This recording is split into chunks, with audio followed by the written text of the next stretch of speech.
Halo guys, jumpa lagi dengan saya. Apa kabar semua? Semoga sehat selalu ya. Oke, kali ini aku mau bahas ya untuk gagal bayar di aplikasi pinjaman online yaitu Cairin. Sebetulnya aplikasi ini sih udah pernah aku bahas ya. Sekitar 1 tahun yang lalu aku juga udah pernah bahas gagal bayar di aplikasi Cairin ya. Mungkin ini untuk informasi yang terbarunya ya untuk gagal bayar di aplikasi Cairin. Soalnya ada beberapa perubahan ya seperti itu. Oke, yang pertama mungkin dari aplikasinya dulu ya. Dulu waktu aku mau bahas aplikasi ini sih statusnya masih terdaftar di OJK ya. Tetapi kalau sekarang cek lagi ya di daftar fintech lending terdaftar dan berizin di OJK ya, di situ untuk aplikasi Cairin ya statusnya sekarang berizin ya guys, seperti itu. Jadi yang dulunya terdaftar sekarang udah naik level ya menjadi berizin. Untuk lebih jelasnya bisa Anda buka ya di website resminya OJK. Di situ untuk nama sistem elektroniknya yaitu Cairin. Lalu untuk alamat websitenya yaitu di www.cairin.id. Lalu nama perusahaannya yaitu PT Idana Solusi Sejahtera ya, seperti itu. Jadi untuk aplikasi Cairin sekarang sudah berizin ya di OJK. Lalu dari teman-teman ya, ini yang banyak banget ditanyakan yaitu untuk resiko gagal bayarnya ya, seperti itu. Untuk keterlambatan di aplikasi Cairin sih sejauh ini untuk penagihannya sih masih melalui telepon ya ataupun pesan WhatsApp seperti itu. Jadi untuk dikunjungi ke rumah itu sih belum ada informasi yang masuk ya. Jadi untuk aplikasi ini kalau kita telat bayar itu sih penagihan masih melalui telepon, SMS ataupun pesan WhatsApp ya guys. Jadi buat teman-teman nggak usah khawatir ya. Kalau misal takut akan dikunjungi ke rumah, itu belum ada ya, seperti itu. Jadi belum ada informasi yang masuk kalau ada yang dikunjungi dari aplikasi ini, seperti itu. Oke, aku juga mau bahas ya, ini pertanyaan dari teman-teman ya, baik di komentar ataupun yang DM ke Instagram saya.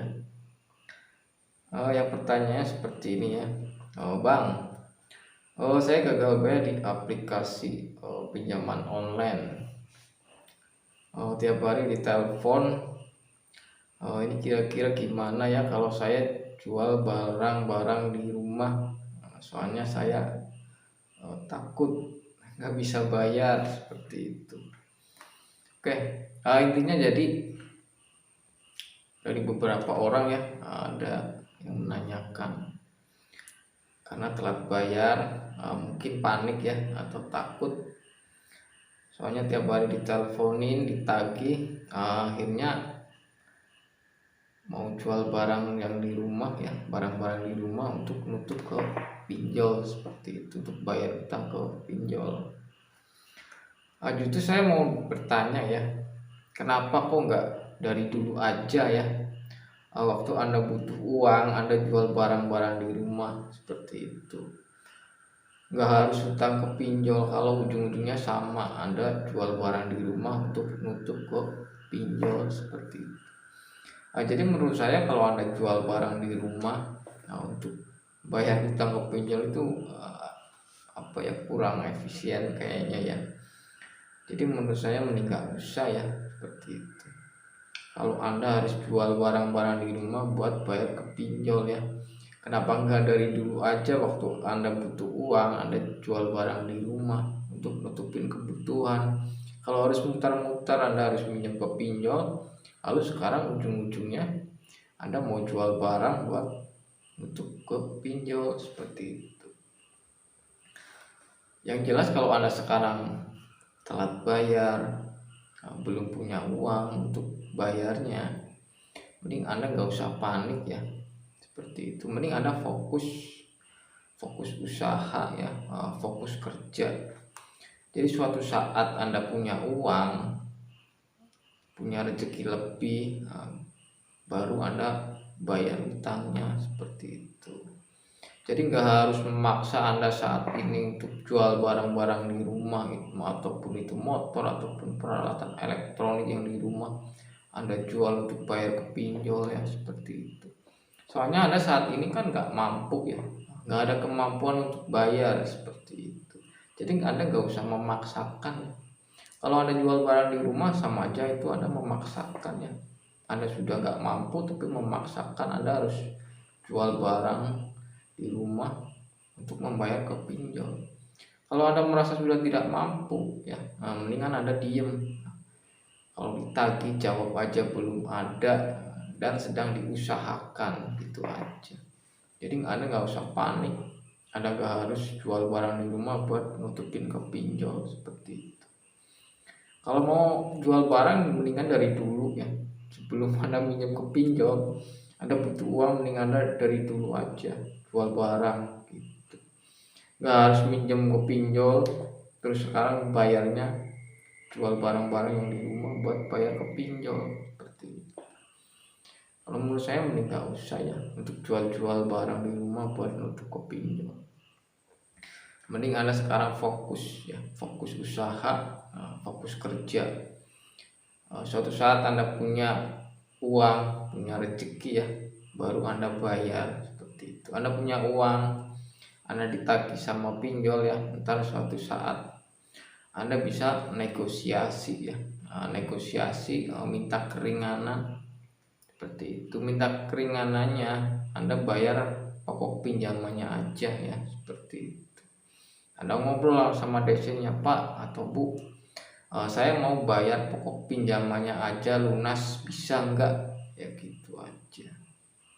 Jadi dulu Anda pinjam 1 juta nih ya, Anda nggak usah mikirin dendanya berjalan, pasti Anda kan takut ya, Bang, takut dendanya makin besar, seperti itu. Anda nggak usah mikirin denda ya, soalnya sekarang Anda suruh bayar pokok pinjamannya aja nggak punya uang, jadi Anda nggak usah mikirin dendanya gitu. Suatu saat Anda punya uang pun Anda negosiasi, bayar pokoknya aja, seperti itu, sesuai dengan yang Anda terima dulu. Anda dulu nerimanya 1 juta, Anda bayar 1 juta. Makanya Anda nanya ke si DC pinjolnya ya, ntar suatu saat Anda punya uang, Anda ngobrol dengan DC-nya, Pak saya mau bayar utang pokoknya aja, bisa enggak, gitu aja. Kalau bisa bayar gitu, kalau enggak biarin aja gitu. Anda negosiasi sih bukan cuma sekali 2 kali ya, sekali 2 kali 3 kali pastinya Anda tanya akan dikasih keringanan ya, hanya bayar pokok pinjamannya aja, seperti itu. Jadi Anda nggak usah perlu panik ya, itu saran dari saya. Kalau Anda panik mau jual barang-barang di rumah itu mending nggak usah ya guys, seperti itu.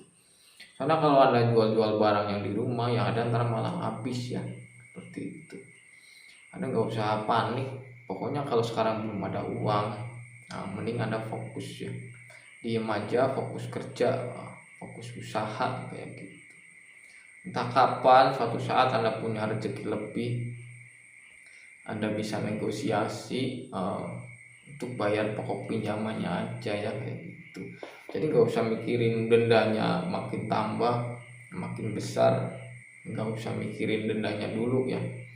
Yang penting Anda tak punya uang, Anda bayar pokok pinjamannya atau dengan yang Anda terima dulu waktu minjem berapa, itu aja. Jadi kalau untuk jual-jual barang, intinya mending gak usah ya guys, soalnya itu Anda udah gak mampu bayar, Anda maksain untuk jual barang, jual ini itu segala macam, mending gak usah ya, seperti itu. Oke, mungkin itu informasi dari saya. Semoga bermanfaat dan mohon maaf jika ada kata-kata yang salah. Sampai jumpa di video berikutnya dan terima kasih.